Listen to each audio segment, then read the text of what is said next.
his job that day. But he wasn't alone.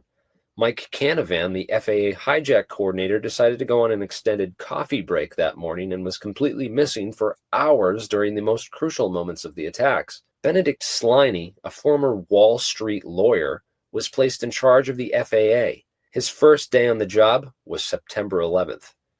As a lawyer, he clearly understood the strength of plausible deniability as a defense strategy, as he and his colleagues all feigned inexperience and surprise as their official excuse for the so-called failures that day. Threat. No specific threat involving really domestic operation or involving what happened, obviously, the city's airliner and so forth. There were no warning signs that I'm aware of that would indicate this type of operation in the country. CIA covert operations always operate under a blanket of plausible deniability. Intelligence agents use it to cover their tracks at every step of the game. It's a key tactic used in the intelligence community, and it was also used as the official excuse by everyone in charge of protecting us that day. I don't think anybody could have predicted that they would try to use an airplane as a missile, a hijacked airplane as a missile. Nobody in our government, at least, and I don't think the prior government that could envision flying airplanes into buildings on such massive scale. So was 9/11 a covert operation? Right before 9/11, the entire FBI counterterrorism task force was flown out to Monterey, California for a company retreat, so all of our best agents would be on the other side of the country from the events unfolding in New York and Washington. FBI Director Louis Freeh left the Bureau shortly before 9/11 to begin a new career in law. One client he would later represent in 2009 was none other than Prince Bandar bin Sultan, the Bush-connected Saudi ambassador who it is now known helped finance several of the 9/11 hijackers in California in early 2001. It appears that there was tampering and complicity within the top levels of the FBI, and former Director Freeh appears to be a central overseeing figure. According to whistleblowers, the Able Danger Terrorist Tracking Program had become suspicious of the activities of several of the men who would later be identified as the 9/11 hijackers and had raised multiple alarms within the DIA, CIA, and FBI, which were strangely being blocked or purposely ignored by higher-ups within the chain of command. One FBI agent who was actually the world's leading expert on Osama bin Laden and al-Qaeda at the time quit his job in disgust and outrage after his reports on possible terrorists receiving flight school training in Florida kept being ignored. John O'Neill would later be killed in the 9/11 attacks themselves just 3 weeks after starting a job as head of security at the World Trade Center, a role he was still being trained for at the time.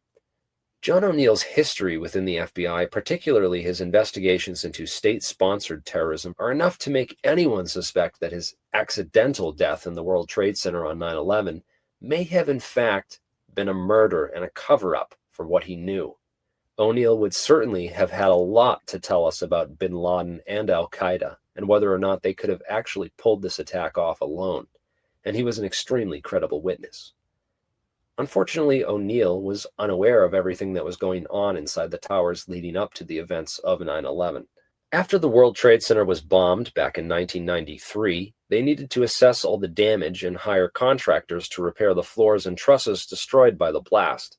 It just so happens that the firm that performed this work, SPC Tridata Corp., was managed by none other than the comptroller of the Pentagon on 9/11, a guy named Dov Zakheim, another PNAC member and well-known intelligence community insider who also interestingly did top-secret work on a technology that could take remote control of hijacked commercial airlines by uploading commands to their flight management computers with an augmented series of GPS waypoints that the plane's autopilot could then be forced to follow, and once hacked, disable the manual override switch, forcing the plane along any route desired by the comptroller. That technology was active and in place on all 4 aircraft used on 9/11. Although such technology should have made 9/11 virtually impossible for the hijackers, it could have also been used internally to ensure that everything went according to a different plan. Anyways, in order to address the damage from the 93 bombing, SPC Tridata Corp was given access to all the engineering blueprints for the towers. Around the same time that this was going on, a very curious company named SecureCom was given contracts to redesign and upgrade the electronic security systems in the World Trade Center. Securicom changed its name to Stratesec after it was sued by another company of the same name. Securicom Stratesec, very curiously, held its annual board meetings in suites owned by the Saudi Arabian embassy, and one of its board members happens to have been none other than Marvin Bush, the president's own brother. Stratesec also just happened to have security contracts with United Airlines and Dulles International Airport on 9/11, where Flight 77 into the Pentagon was hijacked out of. At Dulles, Stratesec managed airfield access and electronic badging, as well as the security video system that later provided unique and critical evidence implicating the alleged 9/11 hijackers. Why a security company which had contracts with nearly all the different 9/11 crime scenes would hold its annual meetings in offices owned by a country that is now purported to have financed 9/11 is anyone's guess. Stratesec's CEO, Wirt Dexter Walker III, from the Herbert Walker line, is a very curious character. No public images exist of the man anywhere on the internet, and his career history appears to consist of jumping from one CIA front company to the next. Aviation General, Glor Forgan, Kuwaiti American Corporation. Wirt and his wife made pre-9/11 stock purchases which were flagged by the SEC after 9/11 as suspected insider trading, but they apparently never followed through on their investigation. Nor did the 9/11 Commission think to investigate Stratesec. Wirt Walker's activities are similar to two other known CIA operatives, Ted Shackley and Robert Sensi. All three men had unusual business relationships with Kuwaiti royalty and were involved in aviation and security operations. Stratesec's corporate operating officer, Barry W. McDaniel, was a former material arms distributor for the Army Corps of Engineers. He also has Black Ops on his resume through his affiliation with Sears World Trade, the Vinyl Corporation, and BDM International with Frank Carlucci of the Carlyle Group, an investment firm heavily tied to the military-industrial complex. Frank Carlucci also worked closely with Dick Cheney and Donald Rumsfeld back in the Ford and Nixon administrations and was an old-school State Department Black Ops guy. After 9/11, McDaniel would start a police state supply company with Dick Cheney's old business partner, Bruce Bradley. Stratesec also managed badging and video surveillance at the World Trade Center from 1993 all the way to 2001, almost a decade of unrestricted security access to those buildings. In May of 2001, the Port Authority of New York and New Jersey, which technically owned the World Trade Center complex, lost a 10-year court battle with its insurance companies, leaving it to fund a $1 billion asbestos removal project with money it didn't have. 2 months later, real estate tycoon Larry Silverstein, for some reason, decided to purchase the aging liabilities and promptly insure them for billions of dollars, just in case of total destruction by terrorists. 9/11 happened just 6 weeks later, and Silverstein was awarded a $9.2 billion settlement, which more than compensated him for the loss of his buildings. At 8:46 a.m., American Airlines Flight 11 slams into Marcian McLennan's secure computer room on the 93rd floor of the North Tower. One of Marcia's executives, L. Paul Bremer, happens to be chairman of the National Commission on Terrorism, an old-school neocon and former Kissinger aide who worked alongside Dick and Don back in the Ford administration. Bremer, for some reason, decides to skip work in the towers that day to visit an MSNBC television studio, where he is the first person ever to begin pointing the finger directly at Osama bin Laden and Iraq, calling for the most severe military response we can come up with. After 9/11, Bremer would become the Iraq occupation governor, literally Saddam Hussein's replacement in Iraq, and one of the prime architects of the Iraq War. Bremer also sat on the board of the Komatsu Dresser Mining Division back in the late 90s when it developed a thermite plasma charge which could, quote, demolish steel and concrete structures with high efficiency without secondary problems due to noise and dust. Dresser merged with Halliburton in 1998. Bremer also sat on the board of International Paint Company's management firm Akzo Nobel, which developed a spray-on fireproofing insulation for skyscrapers called Interchar. In the years leading up to 9/11, several of the floors in the area of the impacts were renovated and remodeled, and many received complete fireproofing upgrades. Forensic evidence of thermite was found and confirmed by multiple scientists using uncontaminated World Trade Center dust samples, and extreme persistent heat levels were reported by the FDNY and World Trade Center cleanup crews. all strong evidence that high-temperature accelerants such as thermite were used to assist in the destruction of the towers. The government even suppressed original news videos of the New York Fire Department making multiple reports of large explosions and secondary devices inside the towers on 9/11, as well as videos of the cleanup operation where a red-hot smoldering pile of fused steel and concrete burned underground for 3 entire months, and firefighters reported flowing steel like you were in a foundry. Then in 2009, scientists found the smoking gun by analyzing samples of World Trade Center dust that had been preserved since 9/11 and found that the dust contained tiny flakes of unreacted thermitic material, as well as a large number of iron-rich microspheres or after-products of a thermite reaction. Multiple labs have now confirmed it. It was definitely there, it wasn't natural, and it didn't get there by accident. The debris pile also displayed evidence of high-order damage, which, under the National Fire Protection Act, required officials to test for the use of explosives or incendiaries. Surprisingly, this was never done, as the FBI, FEMA, and other federal agencies claimed control over the crime scene and began shipping all the debris to a landfill off of New Jersey, where it could be sorted and scrubbed clean before analysis and storage. Although normally the FBI would take great care to preserve a crime scene and collect as much evidence as possible with minimal disturbances, the exact opposite happened with 9/11. Everything was cleaned up and destroyed as fast as possible. The frantic search for survivors and bodies proved to be the perfect cover, even though they stopped finding people alive after only the first few hours. William Rodriguez, the last man out, only survived because he dove beneath a fire truck as the towers collapsed. Toxic dust clouds filled the Manhattan skyline and were picked up on satellite images from space. The damage seen on 9/11 was so massive, it's hardly fathomable that 2 airplanes could have caused that much devastation. The Twin Towers had 47 core box columns in the center of the floor plan, which carried nearly the entire structural load of the buildings. All the stairwells and elevator shafts were also located in and around these columns, which, once inside the elevator shafts, one would have complete total access to the entire core of the buildings. With all the unoccupied floors in the towers, it would have been a cinch to covertly rig the Twin Towers with explosives once inside those elevator shafts. Around the same time Stratesec took over security at the World Trade Center in 1994, Ace Elevator Company won contracts at the World Trade Center over the larger and more well-known Otis. 7 years later, just a few months before 9/11, Ace Elevator workers began a full-scale elevator upgrade for both towers.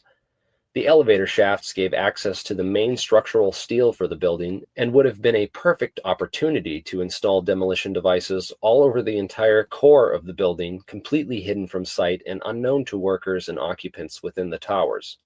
When the plane struck the towers, all the Ace Elevator employees mysteriously vanished, instead of helping to operate the elevators and evacuate the buildings as they would typically do in emergencies. Like Stratesec, Ace Elevator also went bankrupt and dissolved shortly after 9/11.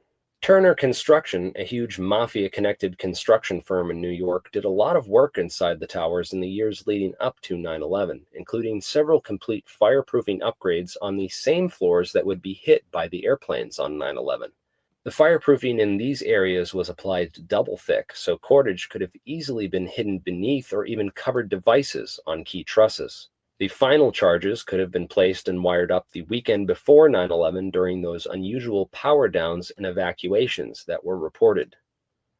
The controlled demolition hypothesis is not outside the realm of possibilities once you've done the research, especially when one considers Building 7, the third World Trade Center building which mysteriously collapsed late in the day on 9/11. World Trade Center 7's tenants included the FBI, Secret Service, and the Securities and Exchange Commission, or SEC, which investigates stock market and securities fraud. In 2001, the SEC in World Trade Center 7 was investigating Enron and WorldCom, the 2 largest security scandals of the time.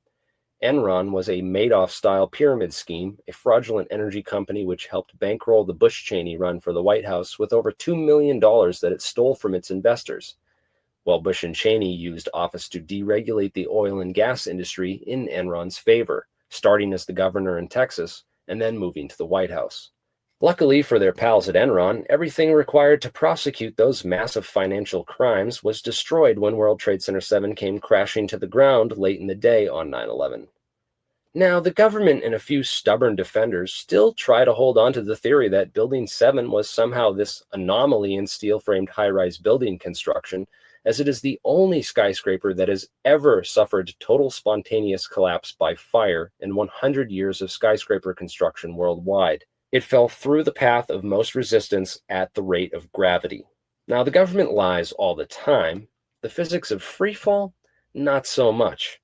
The top floors cannot fall through the entire structural resistance of a building as fast as they would free fall through air. Yet even NIST, the National Institute for Standards and Technology, was forced to admit that Building 7 did in fact fall at free fall acceleration. Random fires and even serious facade damage caused by the North Tower collapse cannot cause a building to fall so symmetrically and suddenly straight into itself at the rate of gravity. Multiple physics and engineering papers have been written on this subject and passed peer review. There is obviously another answer for why World Trade Center Building 7 collapsed the way it did on 9/11, and why the government continues to ignore it and pretend it knows nothing about it.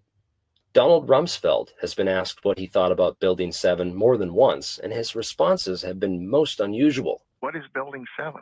I have no idea. I've never heard that. Oh. Never heard of Building 7. No, I haven't. What's Building 7? I gotta go. How could Rumsfeld not know about Building 7 when he and Dick Cheney were former board members of Salomon Smith Barney, which was by far the largest tenant inside of World Trade Center Building 7, with offices on all but 10 of the 47 floors, over 1.2 million square feet of office space. Donald Rumsfeld served as chairman of the SSB International Advisory Board since its first meeting in 1999, but had to resign in 2001 when he was confirmed as Bush's defense secretary. Cheney also resigned from the board upon becoming Bush's vice president around the same time. So Donald Rumsfeld obviously knows much more about Building 7 than he pretends to. There was one major reconstruction project that took place inside of World Trade Center Building 7 prior to 9/11 that we know of, which could have served as a time window for the planting of demolition devices. The construction of the Office of Emergency Management, built by Mayor Rudy Giuliani on the 23rd floor. Months of renovation work on multiple floors were required to build this full-scale FEMA safe room and control center, which had its own independent air and water supply, as well as blast-resistant siding and windows. Directly overlooking the entire World Trade Center complex, it was positioned to have a bird's-eye view of the scene. However, on 9/11, the OEM command center in Building 7 was never even used. Building 7 was evacuated at 9 a.m. that morning. Giuliani had insisted on setting up this bunker in Building 7 and went against all advice to place his command center there. Although the perfect vantage point to oversee an attack on New York City's #1 terrorist target, it was apparently a little too close to the action, and Giuliani was advised to abandon it, and he instead spent the day walking around the streets around Ground Zero with the fire and police commissioner and a flock of reporters in tow. Giuliani's first orders to the media and officials were to evacuate all of southern Manhattan south of Canal Street. Police Commissioner Bernard Kerik, Giuliani's right-hand man on 9/11, would later be convicted of felony fraud and conspiracy charges and serve 4 years in prison for an unrelated case. Kerik's department was also the one that found that remarkably undamaged hijacker's passport on the sidewalk after the plane struck. Was that evidence manufactured and planted there, or did it really survive a plane crash and a fireball? World Trade Center 7 was the first to be cleaned up and removed from Ground Zero, despite the excuse that they were trying to find bodies. Over 1 million gallons of water and a special fire-quenching liquid were sprayed on the rubble in the first week just to cool it down enough for excavators to go to work. Meanwhile, the government told all the workers that the air was safe to breathe, when it wasn't. And now, 15 years later, most all the people who helped destroy that key 9/11 evidence will soon be expunged from the 9/11 record as well, as they all die of lung-related illnesses. No one would have talked. No one would have come forward. All the most elite financial institutions in the United States, the military-industrial petroleum banking intelligence complex, all benefited massively from 9/11, even if they weren't directly involved, and most probably weren't. The masterminds of 9/11 understood that these powerful institutions would all benefit from the wars and panic created by 9/11 and would be very unlikely to throw away potential profits by calling any part of the official 9/11 story into question. Moreover, these institutions own and control the mainstream media and have been using their influence for the past 15 years to condition the American public against any alternative views of 9/11. Filled the debate with conjecture, disinformation, and nonsense, and give everyone a horrible first introduction to the worst 9/11 conspiracies with the least credible evidence, while keeping the most crucial facts and information from ever reaching the public mind. For the most part, they have been largely successful at convincing a majority of people that our trillion-dollar defense system was overcome by just 19 Islam-inspired terrorists in their early 20s, armed with only cell phones and box cutters, working for a guy in a cave on kidney dialysis and a small but growing Al-Qaeda network. And despite 15 out of 19 of the hijackers being from Saudi Arabia, and newly declassified evidence showing that the government knew high-ranking Saudi government officials helped fund the 9/11 hijackers, for some reason, Saudi Arabia is still our ally, and we instead attacked Iraq and Afghanistan. The underlying details of that Saudi alliance are only beginning to emerge. For instance, we now know that the hijackers had financial help from Prince Bandar, sometimes called Bandar Bush, because of his close friendship with George W. Bush. Bandar gave $130,000 to two of the hijackers in California. Other wealthy Saudis in Florida also provided support, according to those 28 newly declassified pages from the 9/11 Commission, which the government covered up for 15 years. Why the government would protect these wealthy Saudi 9/11 co-conspirators is anyone's guess, but it's probably because they do not want the public to realize that larger involvements actually existed behind those hijackers, and that those wealthy Saudi financiers and enablers connect back to certain high-ranking members of the Bush administration, their private investment firms, and intelligence networks, whose fingerprints appear to cover nearly every single aspect of the 9/11 crimes. From the financing of the hijackers, to the security at the airports where the planes were hijacked out of, to the interceptors and air defenses which failed to intercept those planes, to the security at the World Trade Centers and their primary tenants like Marsh and Solomon Smith Barney in Building 7, to the rebuilding in Wedge 1 of the Pentagon, and finally, back to the military-industrial complex and the national security state that has been expanding its sphere of power and influence in this country for the past several decades, and would have more than welcomed an event like 9/11 and the massive war funding and no-bid contracts that they all benefited from as a direct result. They stood to make trillions, while also greatly expanding government power and providing an endless excuse for war in countries with plentiful and highly coveted natural resources, like oil, lithium, and opium. So many powerful institutions benefited so greatly from 9/11 and its aftermath, and yet people wonder how an inside job could have been covered up so long. Well, please tell me who in power or the mainstream media would ever want to expose this. Please. Some people still can't get over the question of why they destroyed their own buildings. Sure, they'd take some losses, more so the taxpayers, donors, and volunteers who did most of the cleanup, but just consider the circumstances that existed at the World Trade Center leading up to that fateful day. The SEC was closing in on two of the largest security scandals of the time, both Enron and WorldCom, who had all their files and evidence inside of Building 7, which would eventually lead to Bush and Cheney facing a massive scandal, ruining any chance of re-election and possibly leading to impeachment and federal indictment. The Port Authority was already facing the asbestos problem in the towers and would have been eager for an easy option out. The least expensive and easiest solution to all of these problems would be to find some way to demolish the buildings in some type of accident or grand disaster. The idea of terrorists flying planes into the towers wouldn't have been that far of a leap. In fact, Donald Rumsfeld's Rand Corporation buddy, Brian Michael Jenkins, thought of the idea and included it in his list of possible risk scenarios for the World Trade Center in a report that he wrote for Kroll Associates back in 1994, after the 93 bombing. Kroll, like Stratesec, played a key role in the World Trade Center security apparatus in the years leading up to 9/11. Kroll's director, Jerome Hauer, was also conveniently not in the towers that day and instead called into several television stations to give the media some expert advice on terrorism and what should be done in response. Hauer also downplayed the theory that explosives were used to bring down the buildings, saying that fire and structural failure caused the collapses. Hauer would later manage the government response to the anthrax attacks, which targeted U.S. senators who were pushing for an official investigation into 9/11.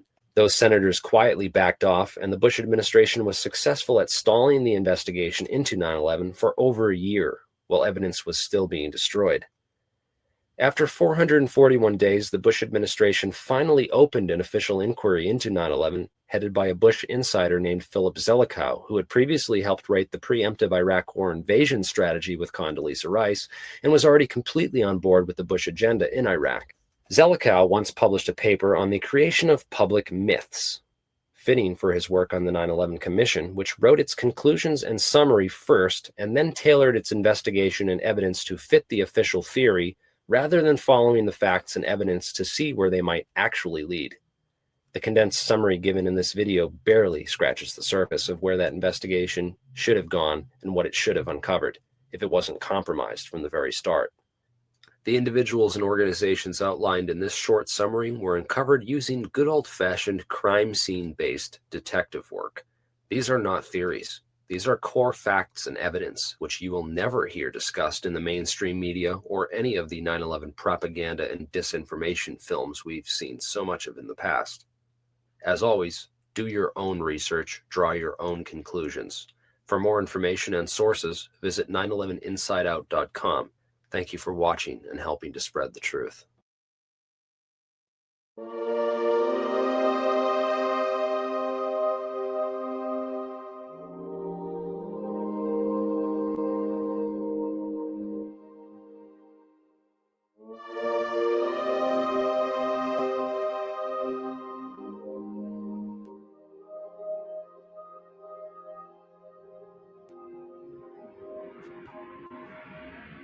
Structural steel is fireproof to last between 1 and 2 hours, which it did, and then steel melts.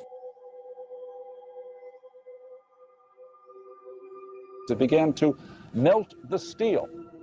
That steel literally melted, and down they came. Literally melted the steel. Steel in those buildings is designed to accept 800 degrees temperature, melts at 1500 degrees, and the jet fuel fire produced 2000 degrees.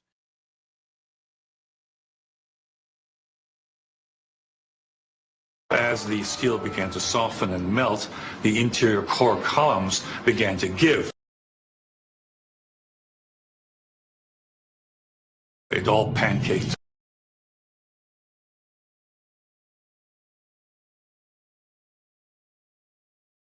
Melted beams where it was molten steel. Bright reddish orange color. Red hot. Like the fires of hell. Heat literally melted them together. Molten steel running down the channel rails. Like you're in a foundry. Mm-hmm. Yeah. Molten metal dripped down the sides of the wall.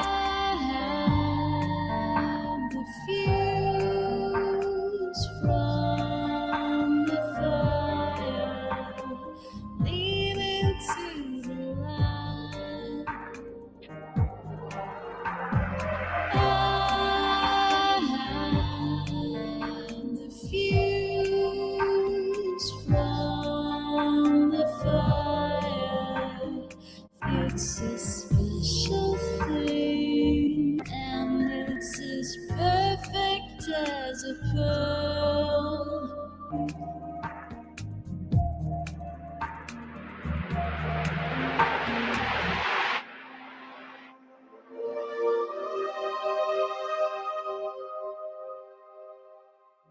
Just a cotton-picking minute.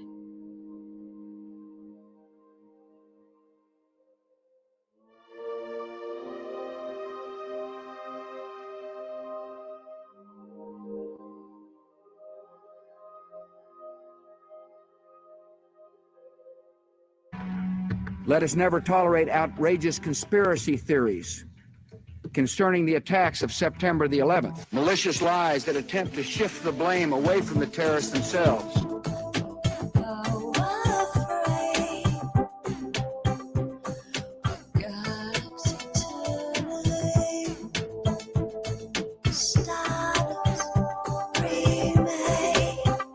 Molten means flowing. I never run across anyone who said that they had in fact seen molten metal, or, by the way, if they had seen it, that they had performed some sort of analysis to determine what that metal was.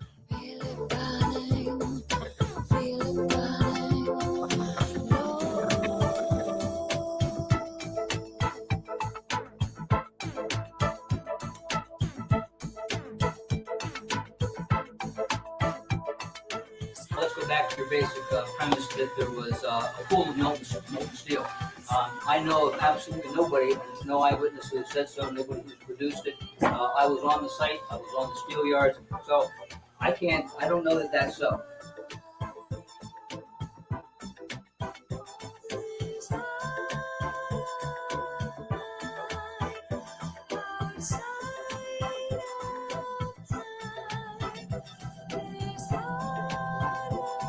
Project was on fire for months.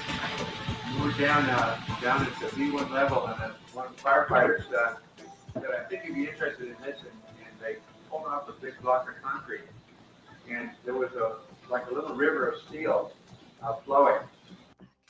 Molten means flowing. I've never run across anyone who... Nobody, and there's no eyewitness who said so, nobody who's produced it.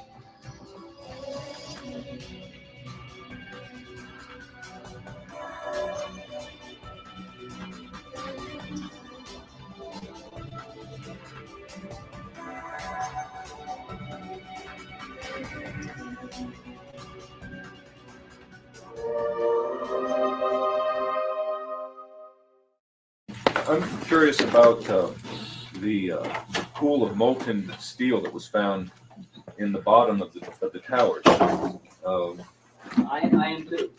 And Please tell me about it. Have you seen it?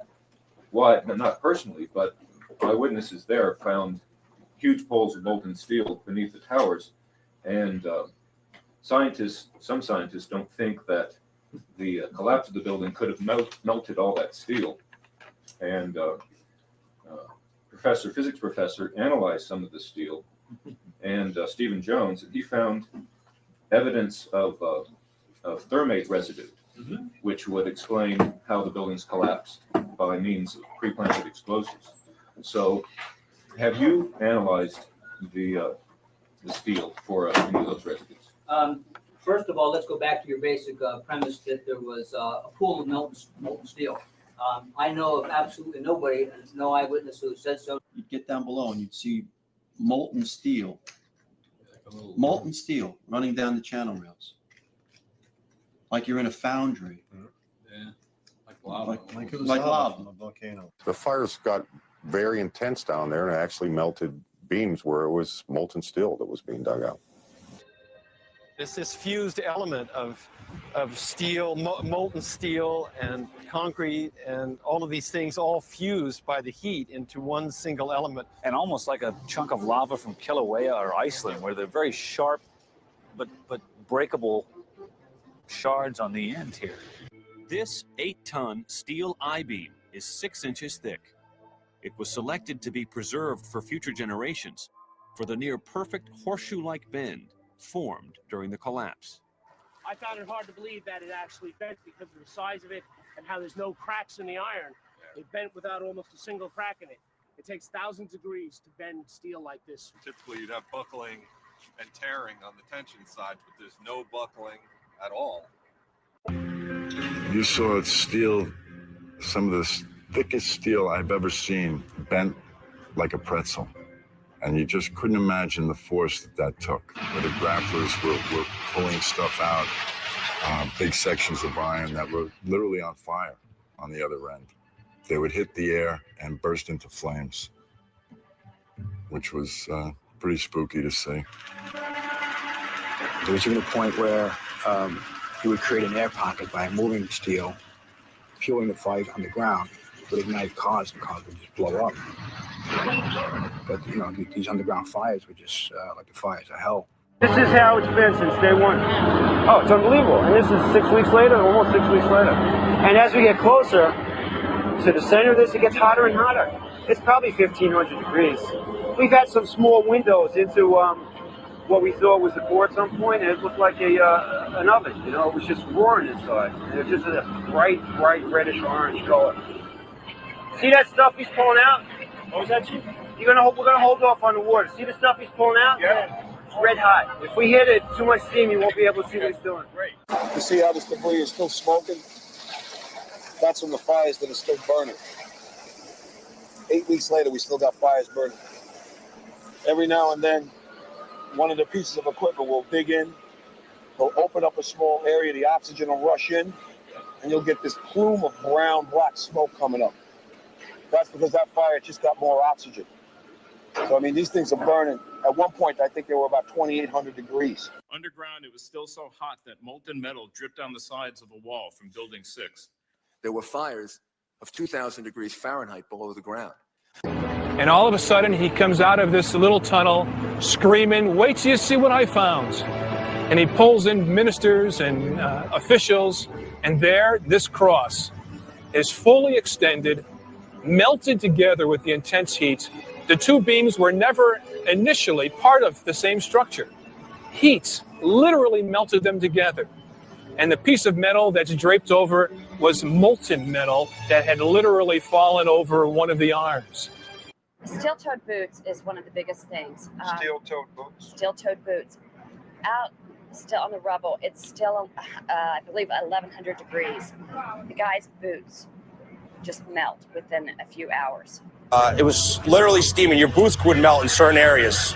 That's how hot it was. The steel was coming out red in certain areas from the first couple of weeks at least. Go back to your basic premise that there was a pool of molten steel.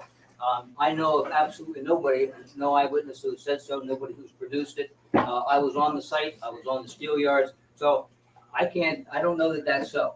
There's video of it. Melted around 2,600 degrees Fahrenheit. I think it's probably pretty difficult to get that kind of temperatures in a fire. So I don't know the basis. I can't address your question if I don't know the basis. Well, NASA pictures, thermal images showed those sorts of temperatures in the basement. Would you send them to me? Okay. My name is Mark, and I'm the individual who was questioning Dr. Gross, and he asked me to email to him those thermal images. When I approached him after his talk to get his email address for that purpose, he refused to provide it to me. I think this is important because it reveals the attitude of the NIST investigators, which is one of willful ignorance of what really happened on 9/11. Yes, I am the king. Numero uno, baby. Find something? Yeah, I wound up in some government think tank's upload directory. Here's your scenarios, ladies. These look like counterterrorism scenarios, war games developed for the Defense Department. What's scenario 12D? Airline terrorism? That doesn't make sense. Your father was murdered over a war game? Download it. Why can't you stay out of this? Leave me buried. What is scenario 12D? We know it's a war game scenario, that it has to do with airline counterterrorism. Why is that important enough to kill for? Because it's no longer a game. If some terrorist group wants to act out this scenario, why target you for assassination? Depends on who your terrorists are. The men who conceived of it in the first place. You're saying our government plans to commit a terrorist act against a domestic airline? There you go. Indicting the entire government as usual. It's a faction. A small faction. For what possible gain? The Cold War's over, John. But with no clear enemy to stockpile against, the arms market's flat. But bring down a fully loaded 727 into the middle of New York City, and you'll find a dozen tin pot dictators all over the world just clamoring to take responsibility and begging to be smart bombed. I can't believe it. This is about increasing arms sales. When? Tonight? How are you going to stop them? Why didn't you tell the world this? Go to the press. You think I'd still be drawing breath 30 minutes after I made that call? The press? Who's going to run this story? We would. This? It's a birdcage liner. Wild-eyed crap right up there with Elvis as an alien and two-headed babies. You obviously read it. Don't be so damn naive. You think this is going to save the world?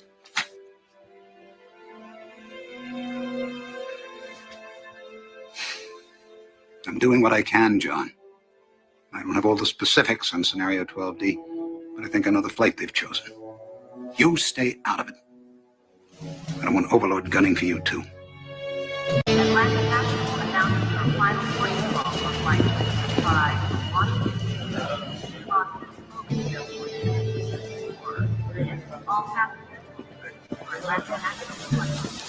See anyone you recognize? No, but that doesn't mean they're not around. Okay. Let's board. Check the cabin for free hydrocarbons. Try and pinpoint that bomb. This is your plan? I still think we should call in a bomb threat. Let the FBI deal with this. Said yourself, we don't know the full extent of this conspiracy. We can't trust any government official.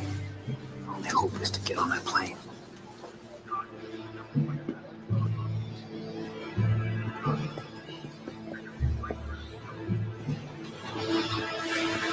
They're boarding.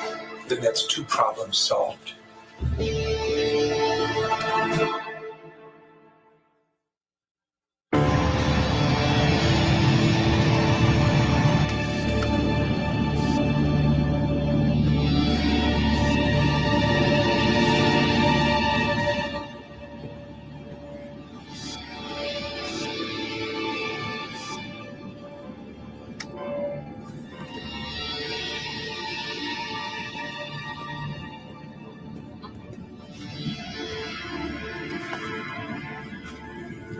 Find anything? The luggage hole's clear if this thing can be trusted. What'd you do, make it with your erector set?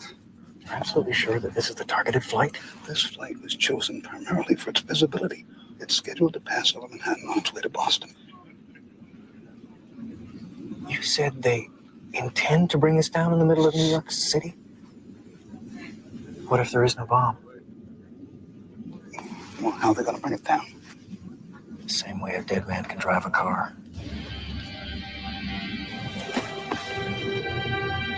What do you mean, no bomb? Langley, I need you to hack into the aircraft's onboard navigation system. We need to know where we're headed.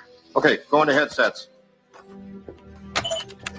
I'll clone the airphone's carrier. Make them think we're sending a ground air fax. That's one twisted star 69. I'll just get ready to ride the wave, hippie boy. Just get me on that plane and I'll get you autopilot access. How are you going to do that? Airline telemetry systems use processors similar to those found in CB radios.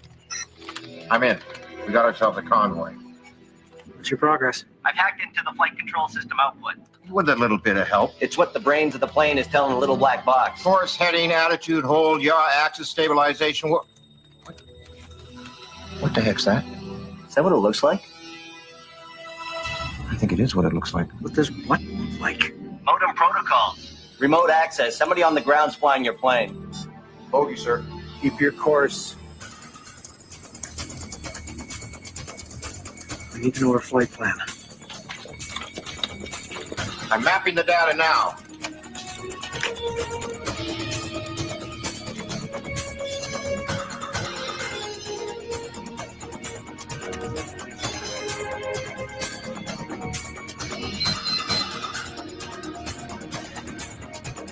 Liars. Your flight's gonna make an unscheduled stop in exactly 22 minutes. Corner of Liberty and Washington. Lower Manhattan. World Trade Center. I'm going to crash the plane into the World Trade Center. I'll tell the flight crew. Langley, can you override the flight control system? I'm working on it. What is this? My name is Bert Byers. I work for the government.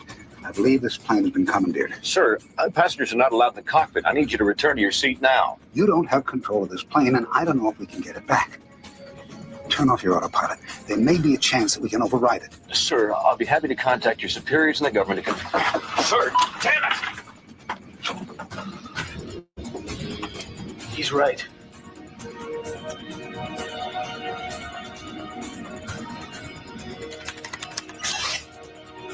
Damn it! Frozen again. They've encrypted the manual override commands. Well, decrypt them. I don't have enough power. My CPUs are pegged. Langley, what's happening? I'll try decrypting in background mode. How long will that take? In my counts per sec, I estimate 7 to 10 days. Oh. Needless to say, our asses are fried. Where are you going? To unfry us.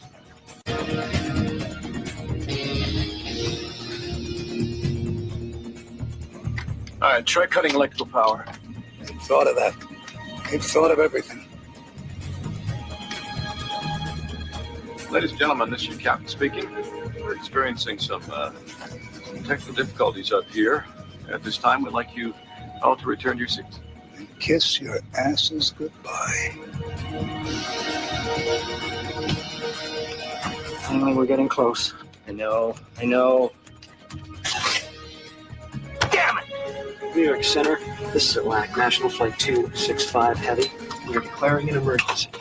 We have 110 souls on board, 16,000 pounds of fuel, and no dangerous goods or cargo to report.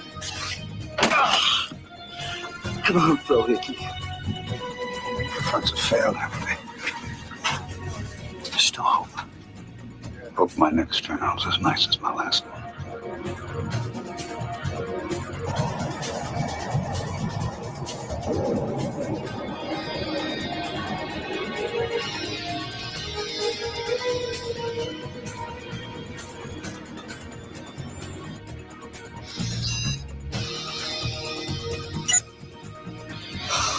NGO.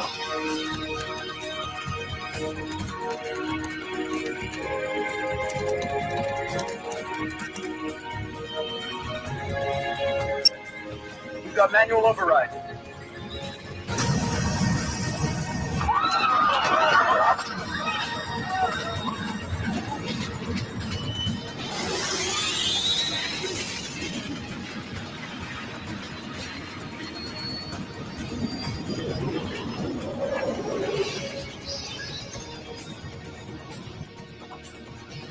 If we can't get to the FBI, we'll go public. With your testimony, we can break this conspiracy wide open, bring Overlord down. The whole operation. Dad, what is it? God, I see myself in you. The same youthful enthusiasm, idealism. I was so angry at you for so long because I didn't want you to waste your life tilting at windmills. But I see now that you've got something I never had. You're a brave man, John. You're not going to testify. You're going to let them cover this up. They almost killed me twice. They won't fail a third time. My silence will keep me alive. And you. I know you and your friends are fighting for the American dream. Just don't expect to win.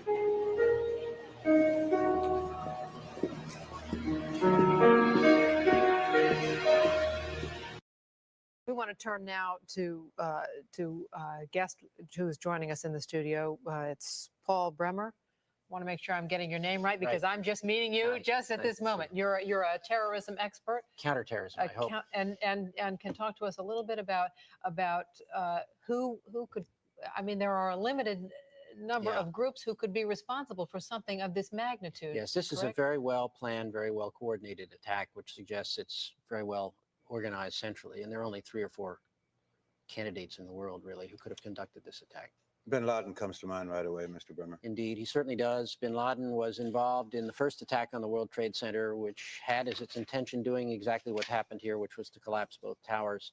He certainly has to be a prime suspect, but there are others in the Middle East, and there are at least 2 states, Iran and Iraq, which should at least remain on the list of potential suspects. What kind of coordination would, I mean, how could something like this be put together? Well, you'd have to have, first of all, you've got to find some people who are willing to die, which is not that easy. And then, of course, they have to find ways around what we thought was pretty good security at our airports. We haven't had a hijacking in a long time, let alone 4. So there had to have been some very good coordination there. There has to have been coordination in the whole planning of the attack. The people, if they were not Americans, had to get visas to get into the United States. They needed false identities probably to buy airplane tickets. They needed cars to get to the airport. I mean, there's a whole lot of stuff that had to happen here. Go ahead. Well, with as many resources as our government and our allies' governments around the world, devote to studying terrorism and knowing what's going on and what they're planning, you have to wonder how something of this magnitude, how this could take place without any warning or any hint that it was coming. First of all, the intelligence against terrorists is the hardest intelligence there is to gather. Basically, you have to have a spy in the terrorist group who's willing to talk to you for whatever reason. It's the hardest intelligence there is. The National Commission on Terrorism, which I chaired last year, made as our key recommendation a much more vigorous effort to try to get terrorist spies as informing on their colleagues to us. Every time there's a major terrorist attack, it is automatically, of course, an intelligence failure. That's by definition. But I'm sympathetic to the problem about how you get good intelligence on these people. It's not easy. There is an intelligence failure here. There's a massive security failure where we have 4 airplanes being hijacked in the same morning, 2 from Dulles Airport, it appears. So there's a lot of lessons that are going to have to be learned. But first, we've got to find out who did it. Mr. Berman, I want to speak to that for a second. When the Oklahoma City incident occurred, the immediate response from a lot of people was that it came from some Arab terrorist group. Is there any reason why we ought to be cautious about that kind of an assumption on this particular incident, on these incidents? Well, of course. What you have to work with at this stage, since we don't have any hard intelligence apparently, and we don't have any forensic evidence, is motivations and capabilities. And so when I list 4 potential groups, I'm working mostly from motivations and proven capabilities in the past. Doesn't mean that you can exclude that some other kind of group could have come out of nowhere and done this, but at least as a working hypothesis in the first chaotic hours here after this attack, you have to start somewhere, and you have to start with what you know about the past and which groups have motives. One of the things that the president said today from Florida early on was that the United States will respond to this, and he left it at that. Is it to be assumed that the first thing that we have to figure out is to identify precisely who it is we're going to respond against? Of course. Basically, we have sort of a 4-stage operation here. First, we've got to hope and help that we can save as many people as possible, stabilize the situation in the Pentagon and in New York. Secondly, we need to get to work on trying to identify the perpetrators. And then thirdly, we come to the question about retaliation. And fourthly, which goes along all along at the same time, is what are the lessons we learned? What did we learn about the intelligence failure? What did we learn about the security failure? And how do we move forward in the future on those areas? I don't recall anything like this. Pearl Harbor happened a month before I was born, and I hear my parents talk about that as a seminal event in their lives all the time. I am not aware of anything like this in the United States before. Americans are now, I think it's fair to say, really scared. Should we be? This is a day that will change our lives, isn't it? It is a day that will change our lives. It's a day when the war that the terrorists declared on the United States, and after all, they did declare war on us, has been brought home to the United States in a much more dramatic way than we've seen before. So it will change our lives. I do think it's important, and I'm sure the president and his colleagues, when they start talking about this, it's important to hit some balance. The American way of life is not threatened by these people unless we threaten it ourselves. If we start throwing away the democratic freedoms and the civil liberties that are at the heart of our society, that's what they're after, and that's what we can't allow to have happen. And we've got to go about our business. People have got to move around. I was diverted on a plane this morning. I was trying to get to New York and wound up in Baltimore, and I in a way was sort of at least relieved to see business as usual going on among people. We have to go on with our lives. It's not to say we don't take it seriously. We take it very seriously, but it's not something where we can all jump in a foxhole somewhere and hope the world doesn't come and bother us. We have to find a balanced response, one that makes it absolutely clear, as the president said this morning, that we're not going to tolerate this act of war. This will have consequences for the people who did it. I hope, very severe consequences. I hope the most severe military response we can come up with. But we also have to remember that we've got a way of life to protect, and that this doesn't threaten. This is not an existential threat to the United States. All right. Paul Bremer, thank you. We appreciate it, Mr. Bremer. Thank you very much. We should make it clear that there has been no claim of responsibility at this point for any of these events. Not yet. Susan Kidd upstairs in our newsroom with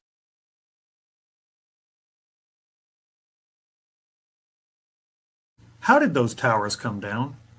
Well, before we were told what to think by the experts, let's listen to what some eyewitnesses said. Actually, devices that were planted in the building. There was another explosion that took huge explosion that we all heard.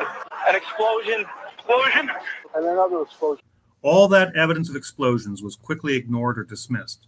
The next morning, the experts had already figured out how those towers fell. In just under an hour, a raging fire from burning aviation gasoline softened or perhaps melted the steel. And we were told that melted steel story for months. The intense fire caused the tower to collapse. It melted the structural steel. What the firemen might not have realized is the gushing jet fuel was melting the steel. Steel melts, and 24,000 gallons of aviation fluid melted the steel.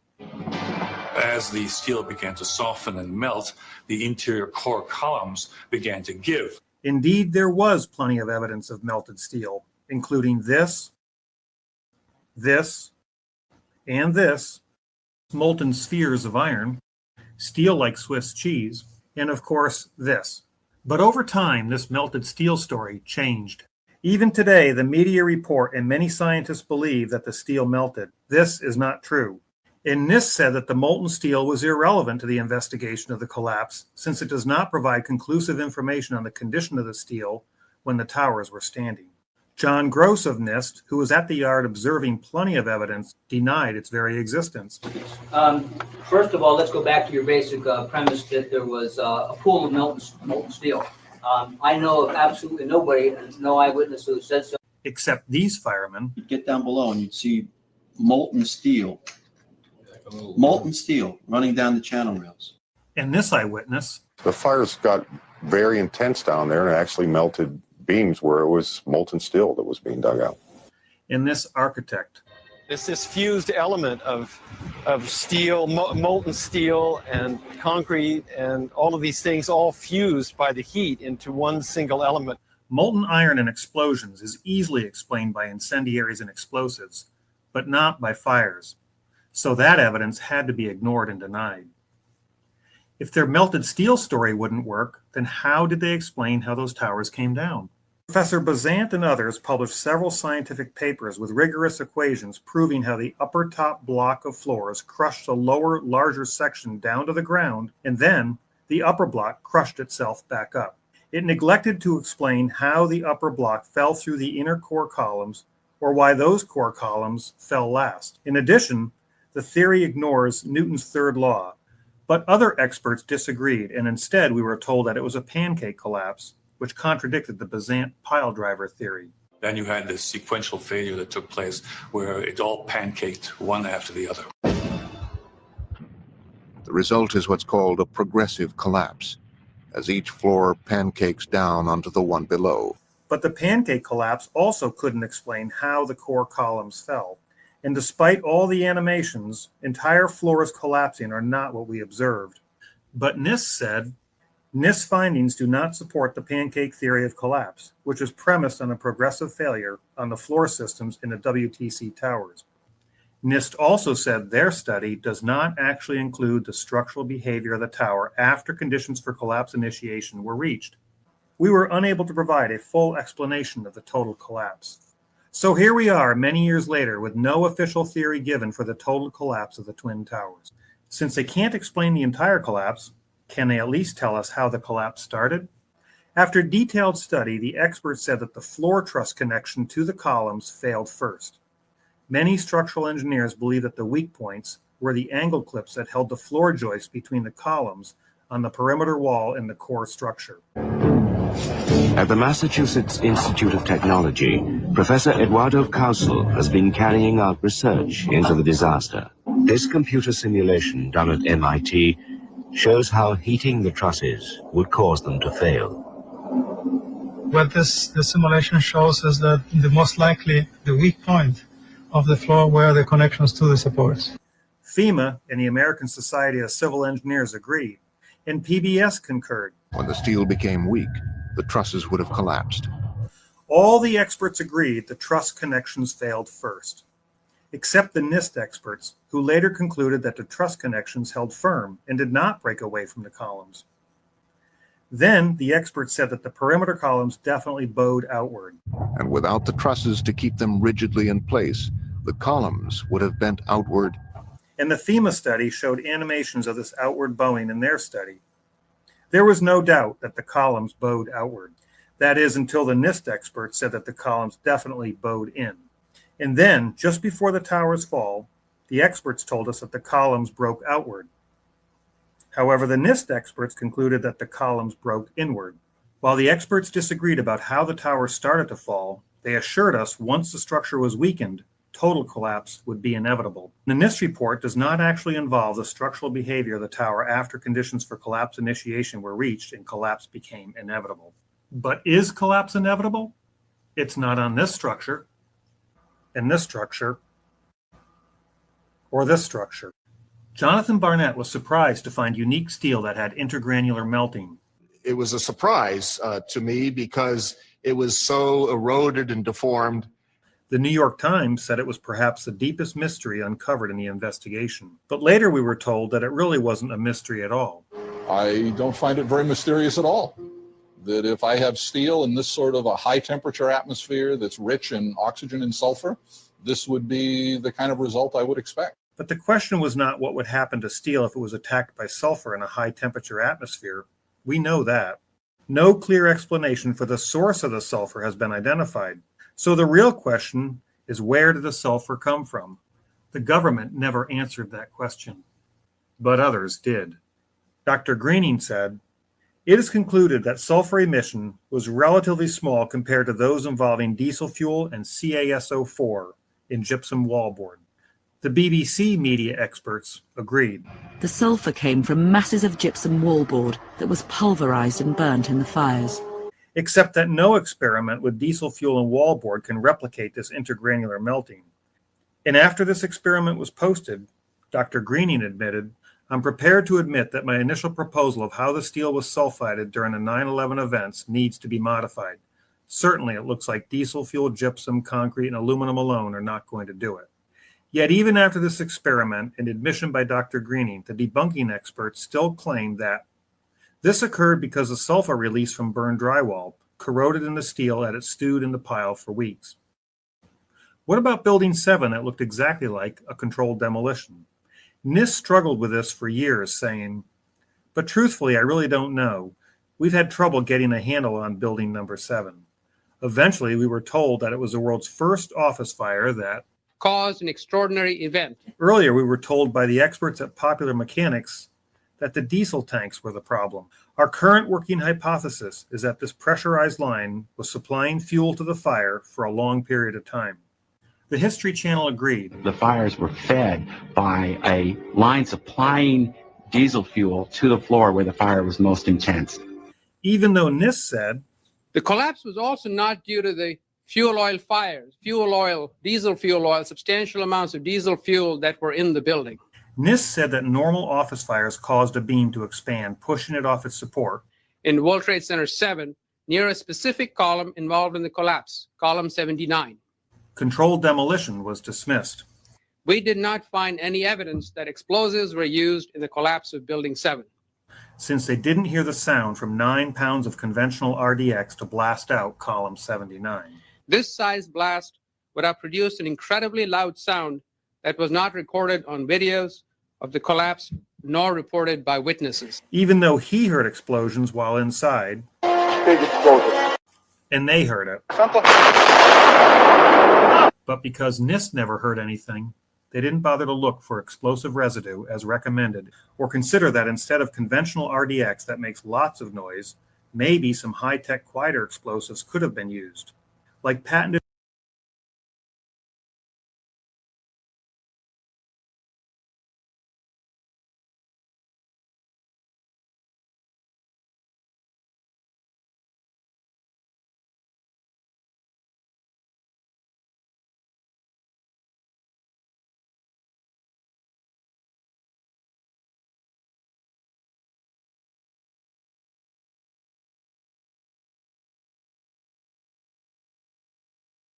thermitic devices that can be employed to demolish a concrete structure at high efficiency while preventing a secondary problem due to noise, flying dust, and chips and the like.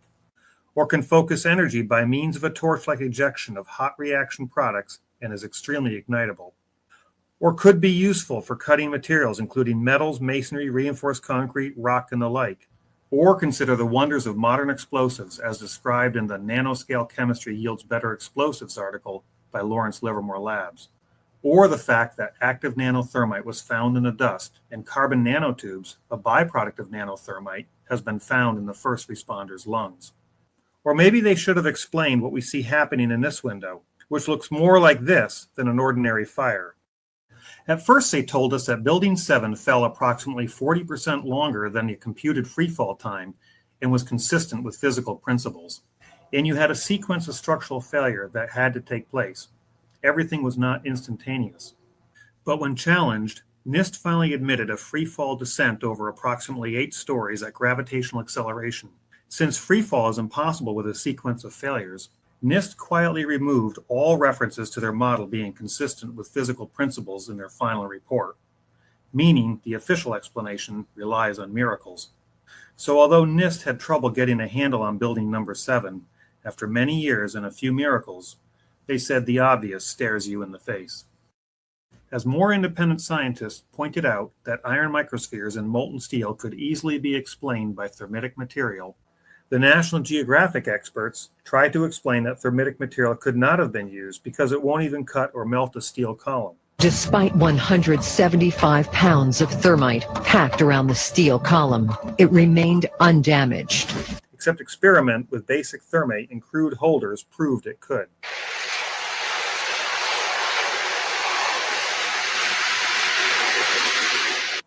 Like National Geographic, the BBC got a real expert, once again to prove to its viewers that thermite cannot melt steel beams. So I found them a real buffin, a thermite expert from the University of California. Just be prepared to put a safe distance between you and the reaction. Oh my God! Unfortunately for them, it's clear that 3 kilos of thermite has barely affected the steel beam at all. Unfortunately for the BBC,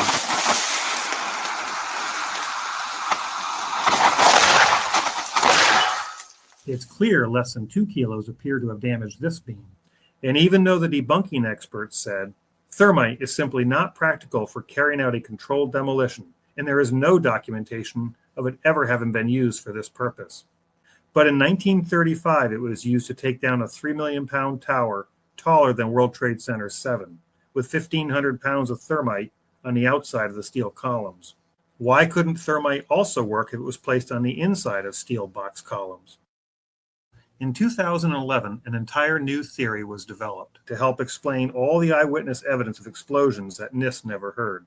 I believe it's overwhelmingly probable that the theories regarding the cause of the collapse at WTC-1 and WTC-2 are wrong. The disintegrated aircraft probably came to a stop near the center of the buildings, even though the jets were totally shredded in order to knock all the insulation off, according to the NIST fire theory. And we know parts blasted through the tower and fell on the streets below. This new theory says that the aircraft hulls, rather than the buildings, absorb most of the heat from the burning aviation fuel, even though NIST and most others said the aviation fuel burned off in the first few minutes. And the core of his theory is that the molten aluminum then found its way downwards within the buildings through staircases and gaps in the floor. Fortunately, the firemen that rushed up while thousands ran down those staircases somehow managed to avoid the molten aluminum. And after an hour or so, the flowing aluminum underwent a chemical reaction with water from the sprinklers in the floor below. I regard it as extremely likely that it was these explosions that made the skyscrapers collapse. Except the NIST experts said there was no evidence of any blast or explosions in the region below the impact and fire floors. But other establishment experts appear to be having some difficulty with this latest theory. In Professor Bazant's opinion, all factors relating to the collapse have been accounted for, and he thinks the official explanation suffices. Besides, he said, I've explained it in 6 papers in leading journals. And Thomas Eager of MIT said, I do not see any merit to this new, more complex explanation. He pointed out that Occam's razor said that the simplest explanation is usually the best. So using Occam's razor, maybe the simplest explanation for all those sounds of explosions are explosives. Can an expert propose two completely contradictory theories to explain what happened to those towers? Let's find out. Jonathan Kay wrote a book called Among the Truthers and was interviewed on National Public Radio. And for those who don't trust NIST and don't trust the 9/11 Commission, there's a report. It's called What Did and Did Not Cause Collapse of WTC Twin Towers in New York. These are the report they need to read. Perhaps just give me a couple of sentences highlighted from that report that you are referring to. What is the explanation for the collapse in that fashion? Sure. Well, the collapse of WTC 1 and 2 was a floor-by-floor collapse, which initiated global collapse. And this is not especially complicated principle, but as I said, the details of the reports that I cited. I think it was called like a pancake effect or something. Well, the pancake effect refers to the floor-by-floor effect. So one floor will collapse, and the impact of the other floor will cause a chain reaction. So Kay proposes two opposing theories that are both wrong. In 3 years of interviewing and debating conspiracy theorists, I don't think I have ever won an argument. I think we understand why. So let's review what the experts told us. There were explosions. There were no explosions. The fires melted the steel. The fires didn't melt the steel. The truss connection broke. The truss connection didn't break. The columns bowed out. The columns bowed in. Building 7 didn't free fall. Building 7 free fell. The sulfur came from the gypsum. Sulfur didn't come from the gypsum. Collapse was inevitable, although it's not inevitable. The experts can't melt steel with thermite, but a novice can. In all the theories we've been told by the media and institutional experts, their melted steel theory is wrong because those fires are too cold to melt that steel. Their crush down, crush up pile driver theory is wrong because it defies Newton's third law and doesn't match observation. The pancake theory is wrong because it defies momentum laws and cannot explain the fall of the core and does not match observation. And their aluminum sprinkler theory is wrong because there is no evidence to support it. And after years of study and millions of dollars, our government doesn't have any theory at all for the collapse, simply saying it was inevitable. And none of their theories can be demonstrated experimentally or explain the molten steel, the iron microspheres, the eutectic formations, free fall, uniform acceleration with no jolts, nanothermite, and much more. So what theory do you believe? Most people would rather believe the corporate media and mainstream experts, even if their theories are wrong and don't make sense. But if you have the courage to look at all the evidence and to independently think using basic laws of physics, you will clearly see the elephant the experts are desperately trying to hide. They want us to never forget 9/11, but also want us to never remember the uncomfortable evidence. Because the experts told us, The investigation team has studied every possible scenario. except the controlled demolition scenario that best addresses all the evidence, and was clear that very first day before the experts had the chance to hide that elephant. This was clearly the way the structure is collapsing. This was the result of something that was planned. It's not accidental that the first tower just happened to collapse and then the second tower just happened to collapse in exactly the same way. How they accomplished this, we don't know. So how did those towers come down? They were intentionally blown up. The obvious stares you in the face.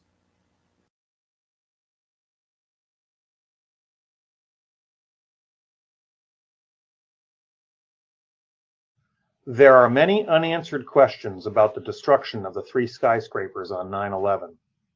One has to do with the intense heat, and another, the uniform downward acceleration. There's plenty of evidence of temperatures high enough to melt steel, including molten spheres of iron, melted steel full of holes in the FEMA report, melted beams seen by NIST, melted handguns in the museum, fused elements of steel and concrete, and many eyewitness accounts. You'd get down below and you'd see molten steel running down the channel rails. So the question is, what heat melted that steel? Office fires and jet fuel can't melt steel beams. But rather than addressing the evidence, most ignore or dismiss it.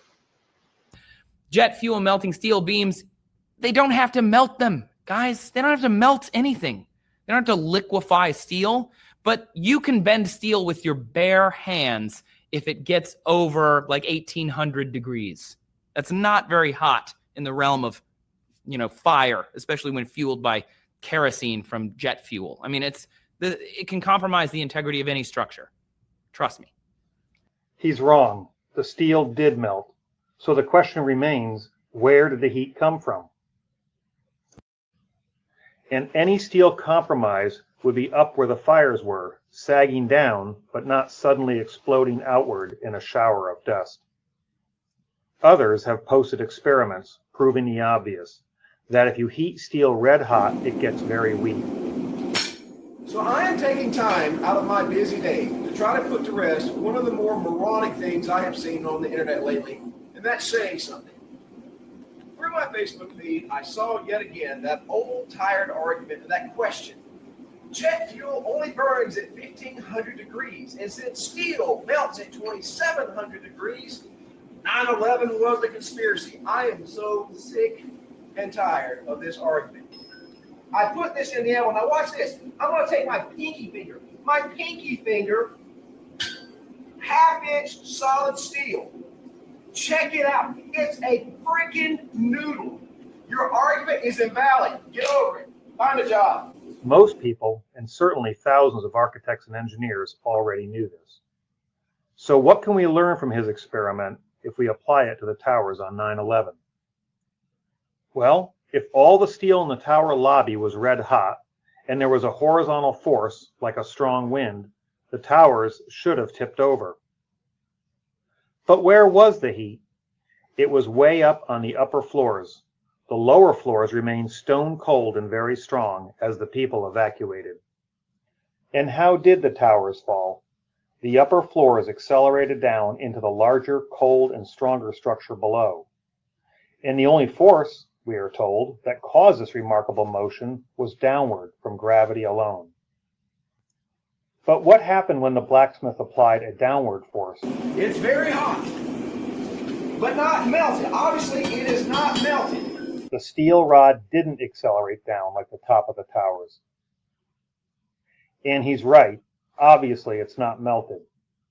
But that's what the saying, jet fuel can't melt steel beams, is all about. Those fires couldn't have melted that steel. I'm not a blacksmith, but I can heat steel just as hot. Let's conduct a more realistic experiment by heating a rod about where the heat really was in the towers, and see if the top accelerates down by gravity alone.